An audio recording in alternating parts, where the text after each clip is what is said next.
Les Jeux Olympiques, une victoire pour la France ? Salut à toutes et à tous, je suis très content de vous retrouver pour cet épisode de rentrée et je suis comme d'habitude en compagnie d'Ingrid. Salut tout le monde, moi aussi je suis très contente, j'espère que vous avez passé un bel été et bienvenue de nouveau avec nous pour cette nouvelle saison.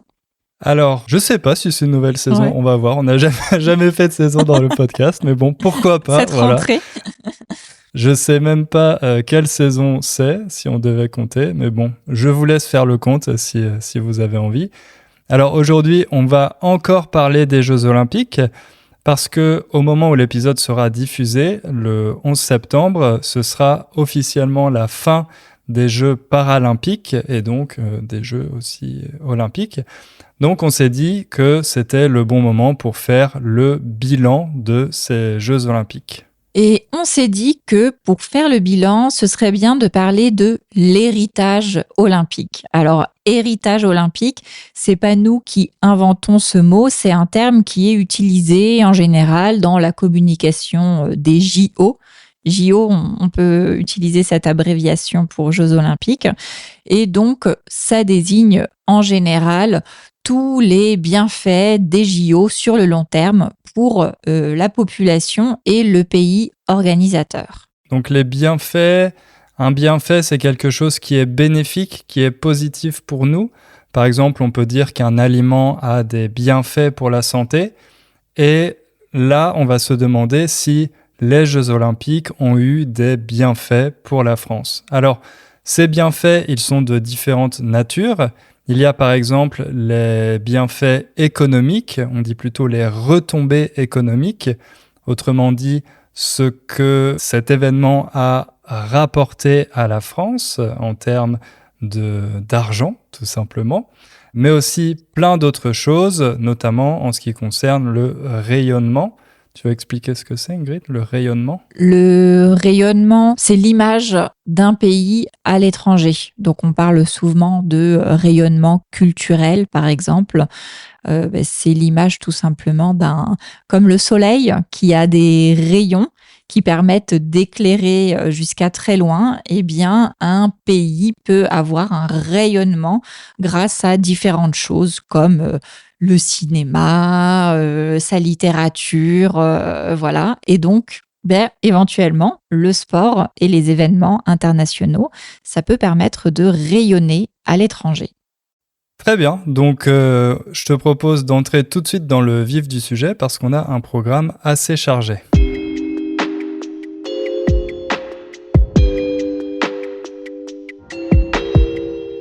Alors, bien sûr, on ne peut pas faire le bilan des Jeux Olympiques sans parler des retombées sportives. Parce que les Jeux Olympiques, comme beaucoup de grands événements sportifs, font partie de ce qu'on appelle la diplomatie sportive. Autrement dit, on utilise le sport comme un outil pour rayonner, comme on l'a dit en introduction, et pour renforcer l'attractivité d'un pays en organisant de grands événements sportifs internationaux.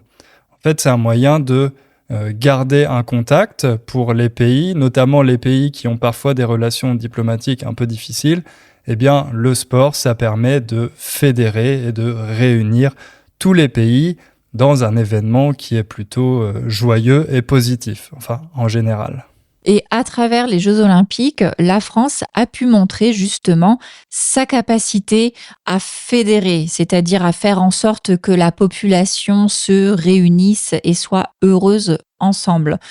La France a aussi pu montrer, grâce aux Jeux Olympiques, sa capacité à construire des infrastructures, donc des bâtiments de qualité, à accueillir le tourisme et à organiser en général un des événements les plus importants du monde. Voilà, donc ça, c'est pour la partie un peu logistique. Et maintenant, si on s'intéresse plus particulièrement aux performances sportives, la France avait un objectif assez clair pour ces Jeux Olympiques. On voulait faire partie du top 5 des nations au classement des médailles. Autrement dit, être dans les 5 premiers pays en ce qui concerne le nombre de médailles et plus particulièrement les médailles d'or. Et cocorico, on a réussi, puisque la France a remporté 64 médailles pendant ces Jeux olympiques, dont 16 médailles d'or, donc la médaille d'or c'est la meilleure médaille, 22 médailles d'argent et 22 médailles de bronze. Donc voilà, ça vous permet de réviser un peu les métaux en même temps. Et grâce à ça, ça nous a permis de battre notre dernier record de médailles qui était de 48, un record qu'on a obtenu aux Jeux olympiques de Pékin en 2008. Alors, il y a plusieurs sports dans lesquels la France a été particulièrement bonne, dans lesquels la France se démarque.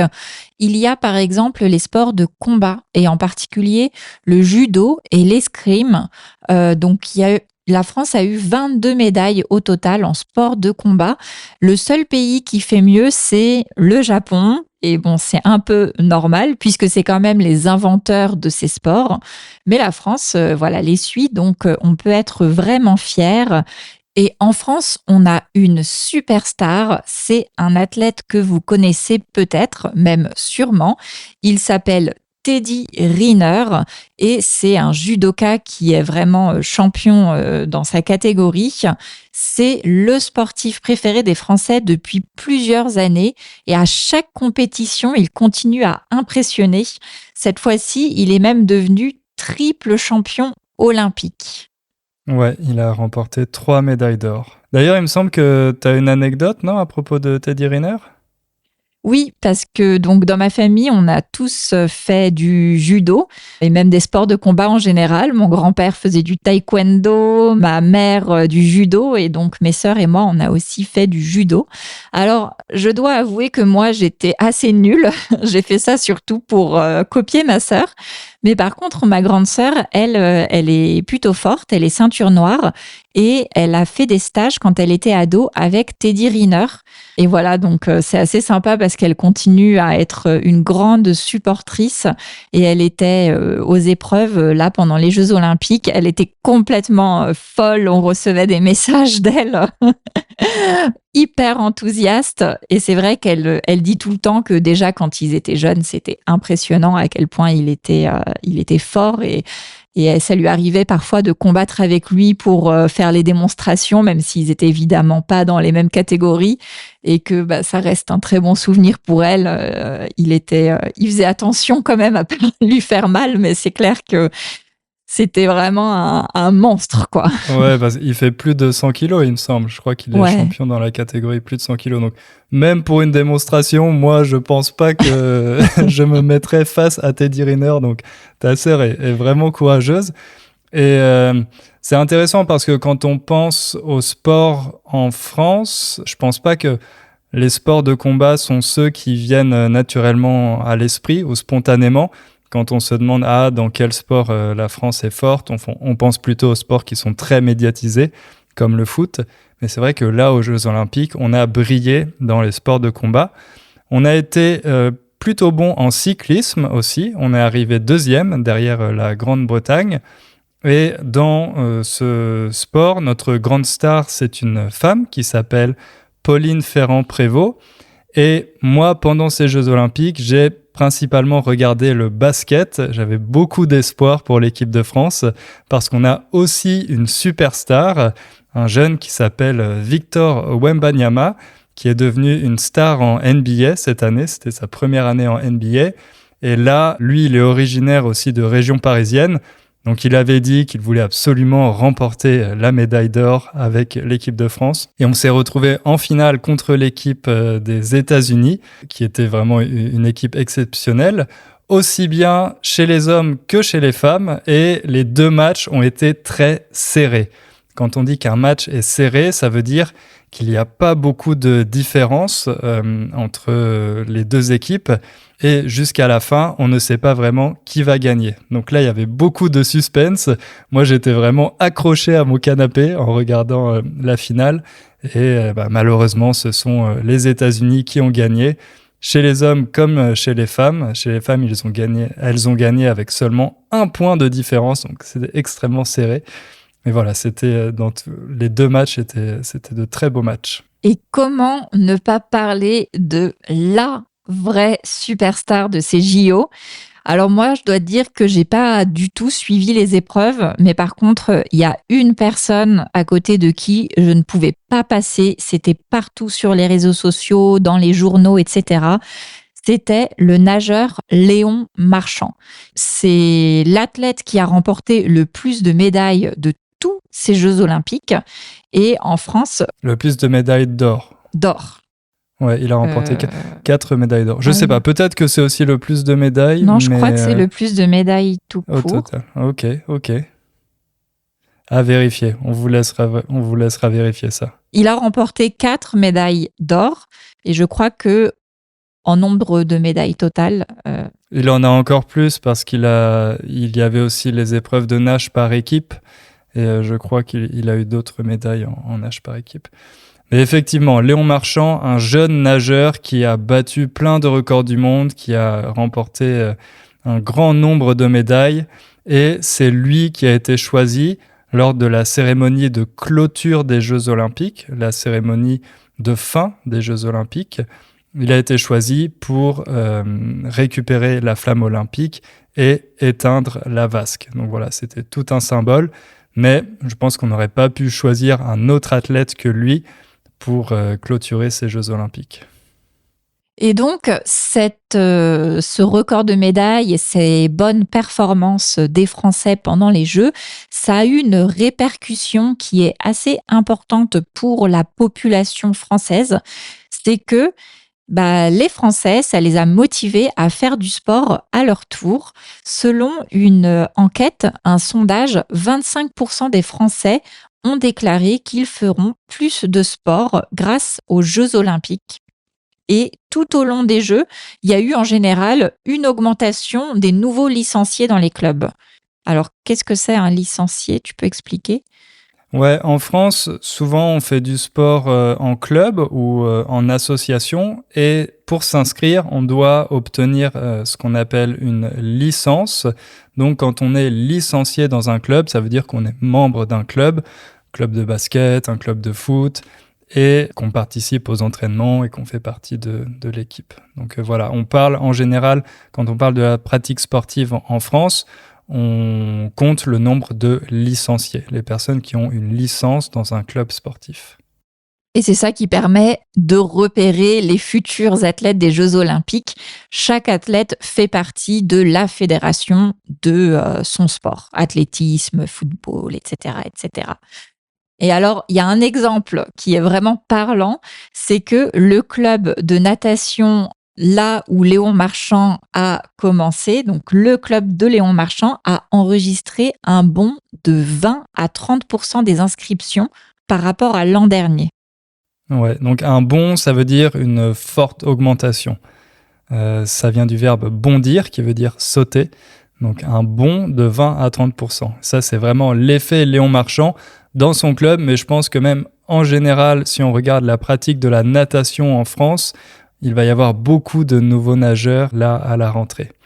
Et ça, donc c'est positif de manière générale pour la France et les Français, parce que, comme vous le savez, faire de l'exercice, faire du sport, c'est bon pour la santé, et ça va permettre aussi à la France de faire des économies, parce que si les gens sont en bonne santé, eh bien, ils auront moins de dépenses pour se soigner, pour aller à l'hôpital, etc. Donc ça va permettre de réduire le déficit de la sécurité sociale en France. Donc voilà, c'est un effet secondaire, on peut dire, des Jeux Olympiques, mais qui peut avoir son importance. Et puisqu'on parle d'économie, on peut peut-être passer à la deuxième partie, assez importante, c'est les retombées économiques des JO.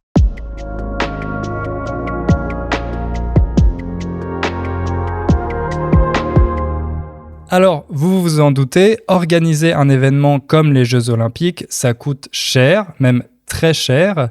Là, on estime que les Jeux Olympiques de Paris ont coûté 9 milliards d'euros. Donc 9 milliards de coûts directs. Et si on s'intéresse à la façon dont ils ont été financés, on peut voir que l'État a investi environ 2,3 milliards d'euros. Donc voilà, ça fait quasiment 25%, 25% des jeux financés par l'État. Et après, les financements, le reste, c'est soit privé, soit le comité d'organisation des JO, etc. Mais en tout cas, le chiffre que tu viens de donner, c'était le premier chiffre qui était évalué, mais au fur et à mesure, il y a eu des coûts indirects supplémentaires, donc c'est-à-dire les primes exceptionnelles versées aux travailleurs, les heures supplémentaires, la sécurité qu'il a fallu renforcer, et puis plein d'imprévus. Ce qui fait que les derniers chiffres qu'on a vus, c'est 11 milliards, dont 4,6 milliards de fonds publics. Mais ça risque d'augmenter encore quand on va faire les calculs et on saura ça un peu plus tard. En tout cas, c'est plus de 10 milliards, ça c'est sûr. Donc finalement, les fonds publics, c'est près de 5 milliards, il me semble. Donc un peu plus de 40% financés par l'État. Mais il y avait une autre source de financement assez importante, et ça c'est dans tous les événements sportifs. Ce sont bien sûr les sponsors, dont pour la France, ici, pour ces Jeux Olympiques, LVMH, le groupe Louis Vuitton Moet Hennessy, le groupe qui appartient à Bernard Arnault. C'était ce qu'on appelle un partenaire premium, donc un sponsor qui avait énormément de visibilité pendant ces Jeux Olympiques. Et on estime que LVMH a versé environ 150 millions d'euros pour pouvoir être ce partenaire premium. Et je ne sais pas si toi tu as fait attention, mais c'est vrai qu'on voyait les marques du groupe un peu partout pendant ces Jeux Olympiques. Ce qui est intéressant, c'est que c'était entre guillemets subtil. Ça dépend si ce qu'on considère comme subtil, mais en tout cas, c'était pas des gros spots, c'était pas des publicités vraiment criardes. Criardes, c'est quelque chose qu'on voit et qui est un peu vulgaire. Non, c'était au contraire, par exemple, dans l'habillement des stars pour la cérémonie, qui était peut-être pas toutes, mais en tout cas les plus importantes en Dior. On a aussi vu les ateliers Vuitton pendant le parcours de la flamme olympique. Et puis, il y a eu surtout, et c'est ça qui a peut-être le plus marqué les esprits, les médailles. Alors, non seulement elles ont été dessinées par un joaillier du groupe LVMH, Chaumet, mais en plus, elles ont été transportées dans des malles Louis Vuitton pendant la cérémonie d'ouverture. Et puis, même quand elles étaient remises, les personnes qui remettaient les médailles étaient habillées avec des vêtements Louis Vuitton, il me semble, des vêtements du groupe en tout cas. Donc voilà, c'était vraiment une publicité à travers des détails, les tenues, etc., etc. Alors, on a parlé du financement et maintenant on va s'intéresser aux revenus. Combien d'argent est-ce que les Jeux Olympiques ont rapporté à la France ? Une des principales sources de revenus pour cet événement, c'est bien entendu la vente de billets. Les billets qu'on achète pour pouvoir assister aux matchs, à ces compétitions, aux différents événements sportifs. Alors, on estime que 9,5 millions de billets ont été vendus à des spectateurs qui venaient du monde entier, mais les Français représentaient la grande majorité, 62% des acheteurs. Et là aussi, un record a été battu, le record des Jeux Olympiques d'Atlanta, où 8,3 millions de billets avaient été vendus. Maintenant, c'est assez difficile de savoir pour le moment exactement combien ça a rapporté d'argent concrètement, parce que ça dépend du prix de chaque billet, de l'endroit où on l'a acheté, etc.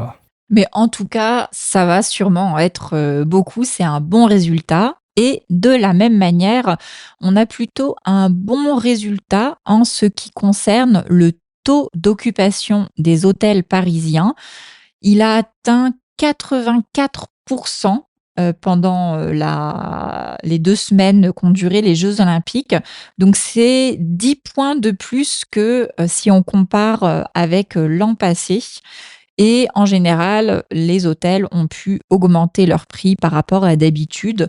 Alors, pas autant que ce qui était prévu parce que quand les Jeux Olympiques avaient été annoncés, les hôteliers étaient devenus un peu fous, hein. Ils voulaient mettre les chambres, je sais pas combien, mais à des prix exorbitants, donc très chers.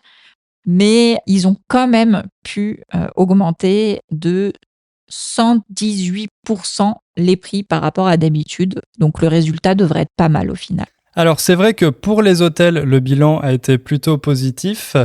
Je crois que pour les Airbnb, c'était un peu moins bien. Je sais qu'il y a beaucoup de Parisiens qui voulaient mettre leur appartement sur Airbnb pour des tarifs là aussi complètement exorbitants. Et puis finalement, ils n'ont pas trouvé de pigeon, on peut dire. Donc un pigeon, c'est quelqu'un qui est assez naïf et on utilise sa naïveté contre lui. Donc voilà, il n'y a pas eu de pigeon pour louer des studios de 20 mètres carrés à 10 000 euros la semaine pendant les Jeux Olympiques. Et il y a d'autres professionnels du tourisme qui ont eu un bilan un peu mitigé, donc un bilan ni vraiment positif ni vraiment négatif.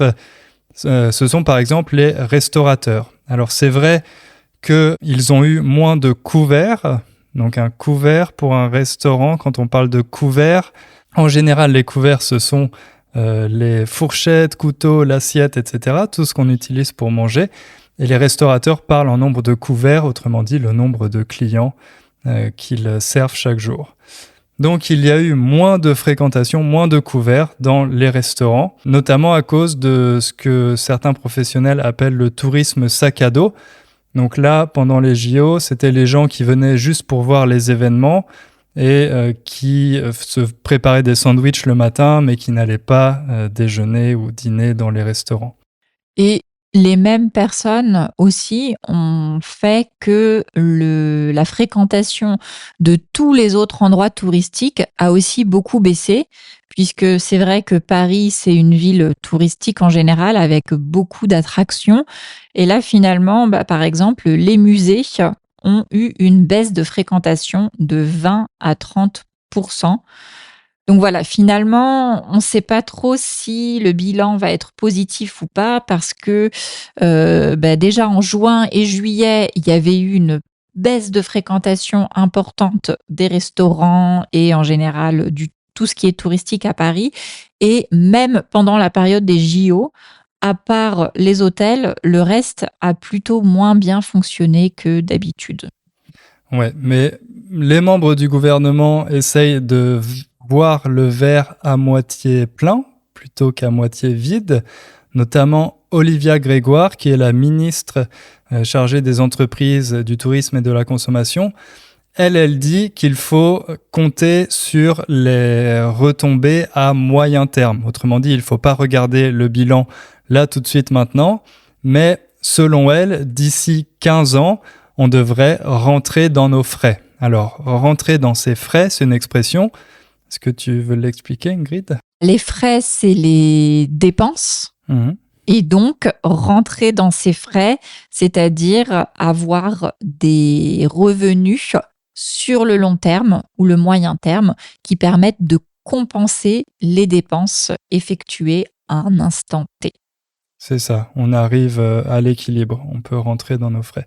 Donc d'après cette ministre, on va rentrer dans nos frais d'ici 15 ans. Donc il faut être un petit peu patient. Alors ça fait une bonne transition pour une dernière partie pour parler justement des retombées sur le long terme, donc les retombées en termes d'image sur la France et sur Paris en particulier.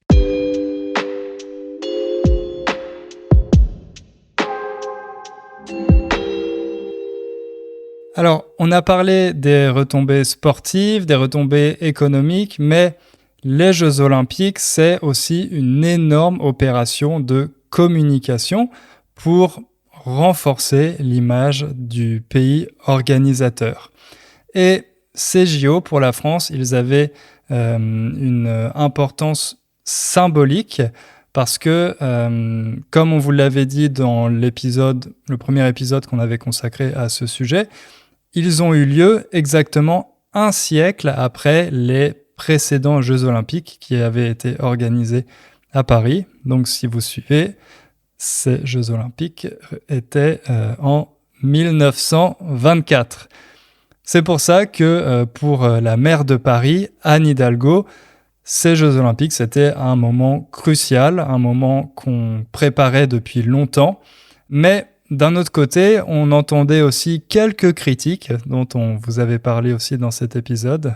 Oui, les Français en général, vous savez, on aime bien se plaindre. Donc, les Français avaient tendance à prévoir le pire, à dire que ça allait pas bien se passer. On s'imaginait qu'il y allait avoir des grèves, qu'il n'y allait avoir pas assez de transport, que les gymnases n'allaient pas être prêts, etc., etc. Et finalement, la maire de Paris a tenu bon, le gouvernement aussi, il continuait à dire non, ça va être super, vous allez voir. Et on a vu une interview de Anne Hidalgo, donc la maire, qui a déclaré après la fin des Jeux que les Français soient retombés amoureux de Paris, ça me fait plaisir, après 10 ans de bashing, nous disant que ça allait être l'enfer. Ouais. Et voilà, j'ai bien aimé cette phrase parce que, bon, il faut avouer qu'elle a raison. Les Français sont retombés amoureux de Paris. Ouais, c'est vrai qu'on s'attendait à un fiasco, et pas seulement en France, je pense aussi que vu depuis l'étranger, il y avait certaines craintes, notamment comme tu l'as dit en ce qui concerne les grèves, mais finalement les Jeux se sont très bien passés et ça a permis à l'intérieur du pays de renforcer la cohésion sociale.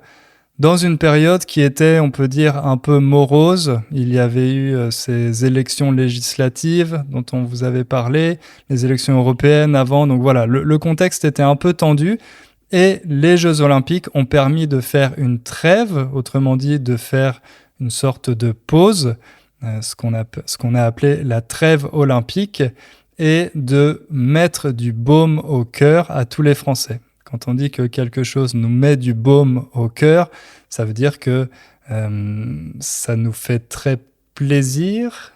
C'est pas juste ça le sens. C'est du réconfort. C'est du réconfort, ça nous exactement. réconforte dans une période ou dans un contexte un peu compliqué. Donc c'est vrai que là, ça nous a mis du baume au cœur. On était un peu tous déprimés, angoissés après les élections. Et bon, même si cette histoire n'est pas terminée, on a eu une petite parenthèse où les Français ont quand même apprécié, été heureux et ils ont été ensemble surtout. C'est vrai. Donc je vous ai dit que c'était une énorme opération de communication et un des arguments que le gouvernement a essayé de mettre en avant pour ces Jeux olympiques, c'était que les Jeux olympiques de Paris seraient les JO les plus écologiques de l'histoire, les plus verts de l'histoire. On voulait vraiment être exemplaire sur le plan environnemental, mais au fur et à mesure qu'on avançait dans l'organisation, on a dû faire quelques compromis. Par exemple, au début, on avait annoncé que ces JO seraient neutres en carbone, et puis finalement, ça n'a pas été le cas. Oui, finalement, ça a été abandonné et remplacé par un objectif en millions de tonnes, qui était quand même un objectif assez haut par rapport aux autres éditions. Et il y a eu quand même des choses positives. Déjà, la majorité des infrastructures étaient déjà existantes ou alors elles ont été faites de manière temporaire. Donc, on n'a pas eu vraiment de grosses constructions exprès pour les JO. De toute façon, à Paris, ça aurait été très compliqué de construire un nouveau stade quelque part, je pense. Oui, c'est clair. Et bah, d'ailleurs, justement, il y a eu cette volonté qui a été respectée de tout faire, ou en tout cas le maximum très proche du village olympique, donc dans Paris ou en banlieue proche. 85% des infrastructures étaient à moins de 10 km du village olympique. Ça permet de ne pas avoir à trop se déplacer. Et en plus, pour se déplacer, il y avait quand même un bon réseau de transport en commun. Donc finalement, sur place, c'était plutôt écolo, on va dire. Ouais, ça c'était l'avantage de l'organiser à Paris, c'est qu'effectivement, il y a un très bon réseau de transport, quand il fonctionne en tout cas. Et là, ça a permis, il me semble, de se rendre aux événements sportifs sans trop de difficultés. Mais malgré toutes ces promesses et cette volonté, quand on organise ce genre d'événement international, un événement avec une telle ampleur, c'est forcément quelque chose qui est très polluant, notamment à cause de tous les spectateurs qui viennent dans le pays pour assister à l'événement, qui viennent souvent en avion. Donc voilà, c'est pour ça que c'était impossible d'avoir des jeux neutres en carbone. Le seul moyen d'avoir des Jeux olympiques écolos, c'est de ne pas les faire. Exactement. Donc, on peut dire que les JO de Paris ont fait mieux que les autres, mais dans tous les cas, ça pourra jamais être un événement vraiment écolo. Et une des promesses à laquelle pas grand monde en France ne croyait, surtout à Paris, c'était qu'on allait rendre la Seine baignable. La Seine, ce fleuve qui traverse Paris, dans lequel on ne se baigne jamais parce que c'est un fleuve qui est très pollué. Eh bien, la maire de Paris et les membres du comité international avaient annoncé que certaines épreuves auraient lieu dans la Seine, des épreuves de natation, de triathlon, il me semble. Et voilà, à Paris, personne n'y croyait, mais finalement, ils ont réussi. Bon, il y a, il me semble, une athlète qui est tombée malade après son épreuve, mais voilà, officiellement, on peut se baigner dans la Seine. Alors, pendant les épreuves, mais les Parisiens pourront le faire seulement l'année prochaine, il me semble, en 2025. Ouais, c'est ce qui est prévu en tout cas. Personnellement, je suis assez sceptique. Je sais pas ce que t'en penses. Est-ce que toi, tu irais te baigner dans la Seine, là? Ouais, je pense. Franchement, pour l'expérience, je pense que je le ferai. Bon, maintenant, je suis habitué à la Méditerranée, donc voilà, mais... Ah, monsieur. Mais bon, quand même, pour me dire, je me suis baigné dans la Seine, je pense que je le ferai. J'y resterai pas des heures, mais ouais, j'aimerais bien essayer. Ok. Bon, en tout cas, il y a d'autres choses qui ont marqué les esprits et on peut dire que la cérémonie d'ouverture est pour beaucoup sur les retombées positives en termes d'image pour la France, puisque déjà, ça a été un grand succès. Ça a été un record de téléspectateurs en France et elle a été largement regardée à l'étranger aussi. Et c'est vrai que la mise en scène mettait beaucoup en avant des symboles qui représentent tout ce qu'on aime dans la France. Donc Paris était tout de bleu, blanc, rouge. Il y avait des danseuses de French Cancan. Il y avait Marie-Antoinette avec la tête coupée qui chantait. Voilà, il y avait plein de choses. C'est vrai. Et puis, il faut souligner que c'était la première cérémonie d'ouverture qui n'avait pas lieu dans un stade. Donc, au niveau de l'organisation, c'était vraiment un énorme défi logistique. Et en plus, il a plu pendant toute la cérémonie, ce qui a encore compliqué les choses. Mais moi, je trouve que ça a aussi ajouté un petit côté un peu dramatique qui était vraiment pas mal. Et personnellement, avant les Jeux Olympiques, j'étais un peu dans le camp des sceptiques et à dire que voilà, ça allait être un fiasco, etc. Et puis là, après avoir vu cette magnifique cérémonie d'ouverture, j'étais vraiment fier d'être français.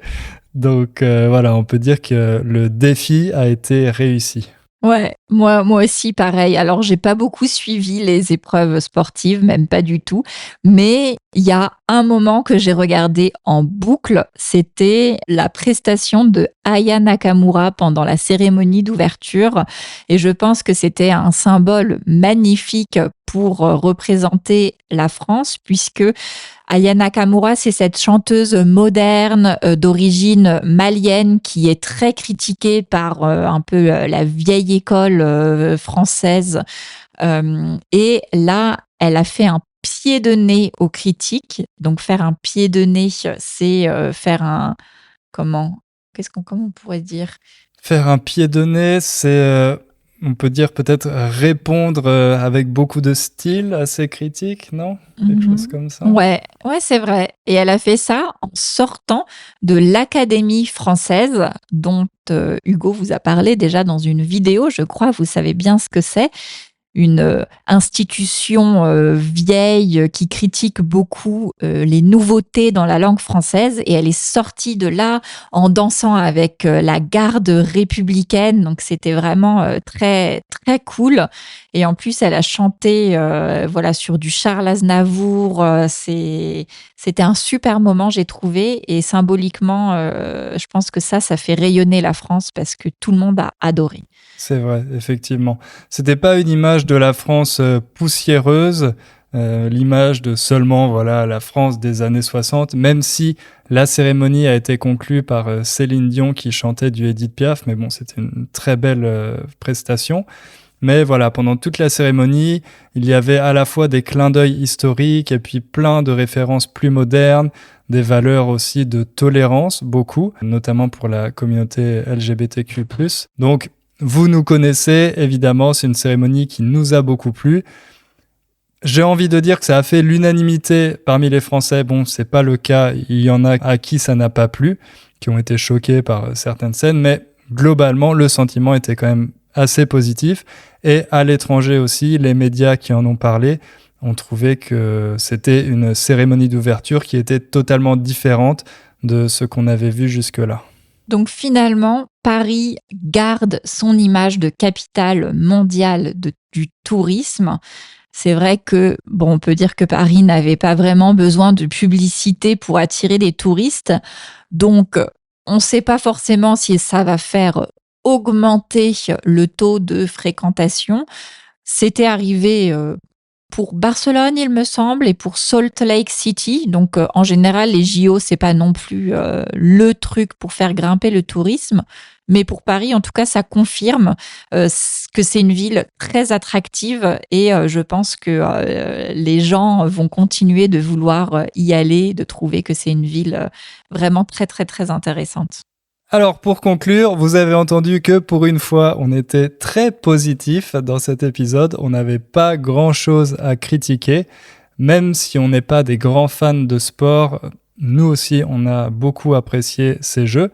Bon, Ingrid, tu dis que tu n'as pas trop regardé les épreuves sportives, mais au moins la cérémonie d'ouverture. Non, mais même en général, j'ai trouvé, quand je regardais sur les réseaux sociaux, dans les médias, etc., que c'était un moment qui avait l'air de fédérer, les gens avaient l'air heureux, et donc j'ai beaucoup aimé quand même que ça se passe comme ça, et que l'organisation finalement se passe bien. On n'est pas, je me disais pas, oh, j'espère que ça va mal se passer. Donc, je trouve que c'est plutôt positif pour le pays.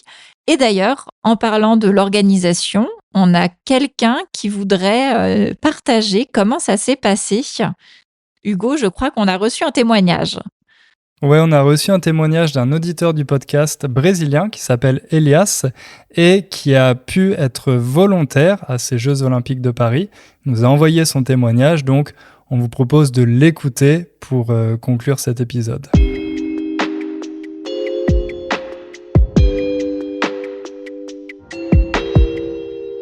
Salut, je suis Elias, je suis brésilien, j'habite à Toronto, au Canada. Et je viens d'être bénévole aux Jeux Olympiques de Paris 2024. J'ai toujours une fascination pour les Jeux Olympiques. Quand j'étais petit, j'ai écrit un devoir pour l'école où je disais que mon rêve était de participer aux Jeux Olympiques. Et c'est un peu rigolo parce que j'ai même dit dans cette composition que peu importe comment j'y participerai, je voulais juste y aller. Alors, je n'ai jamais réussi comme athlète, ni en natation, ni au basket. Je suis tellement nul au volleyball, mais j'adore les sports en tant que spectateur. Et Paris était juste l'opportunité parfaite pour finalement réaliser mon rêve olympique comme volontaire. Les conditions étaient bien alignées. En première, les plus importantes, c'était les logements. Ma femme et moi, nous avons des membres de notre famille qui habitent en région parisienne Et ça a été la condition qui a rendu cette expérience vraiment possible, d'être hébergé chez eux. La deuxième, c'est la langue. J'ai appris le français en 2019 pour élever mes chances d'immigrer au Canada. Comme c'est un pays bilingue, si vous parlez les deux langues officielles, il est plus probable que vous serez invité en tant que résident. Et je l'ai appris très rapidement, en 7 mois. En fait, Hugo et le podcast Inner French ont eu un rôle marquant dans ma trajectoire d'apprentissage. Mais on laisse cette histoire pour une autre fois. Paris 2024 était une chance incroyable de pratiquer le français en situation réelle. En tant que volontaire pour les Jeux olympiques, vous devez parler soit le français, soit l'anglais. Et comme je parle les deux langues, je crois que ça a aidé ma candidature. Aux Jeux olympiques de Paris, mon travail en tant que bénévole était au centre d'accréditation pour les workforce. Ça veut dire que nous avons distribué les accréditations à presque tous les salariés qui ont travaillé aux Jeux olympiques, aux danseurs et danseuses, aux juges des matchs, aux gens qui travaillaient à la restauration, aux nombreux agents de sécurité et aussi aux volontaires. On a vérifié les pièces d'identité de nos clients, on a réglé des problèmes s'il y en avait, et finalement, on a imprimé et plastifié les crédits. Les crédits est une version courte du mot accréditation que j'ai utilisé tout le temps avec les collègues. Nous avons distribué un total de 165 000 accréditations. Et afin de vous donner une idée plus concrète, le Stade de France, où nous avons les compétitions d'athlétisme, pour accueillir presque 82 000 personnes. Donc, moi et mes collègues, on a rempli le Stade de France 2 fois avec le nombre d'accréditations qu'on a distribuées. Lorsque vous êtes volontaire aux Jeux olympiques, vous ne pouvez pas choisir votre mission. Mission, c'est les mots utilisés par les comités olympiques pour le travail que vous allez faire, votre tâche et votre rôle en tant que bénévole. Donc, au début, j'étais ravi d'avoir été offert ma mission au centre d'accréditation, mais aussi un peu déçu parce que elle ne s'agissait pas d'une mission liée à un sport. Mais je vous dis qu'après mon premier jour, je me suis déjà considéré tellement chanceux d'être invité au centre d'accréditation. C'était ma 3e fois à Paris. Et la partie la plus marquante, c'est que j'ai vu une ville que je n'ai jamais vue auparavant. Une ville qui est algérienne, marocaine, roumaine, polonaise, irlandaise, camerounaise, sénégalaise, portugaise et aussi bien sûr française, mais provenant de tous les pays. En Paris, représenté par des milliers de migrants qui font de la France leur pays et qui ont tous le droit de le faire parce que ce sont vraiment eux qui ont rendu les Jeux olympiques possibles. Même après avoir fait la queue pendant 2 heures, le client en général était reconnaissant de notre travail.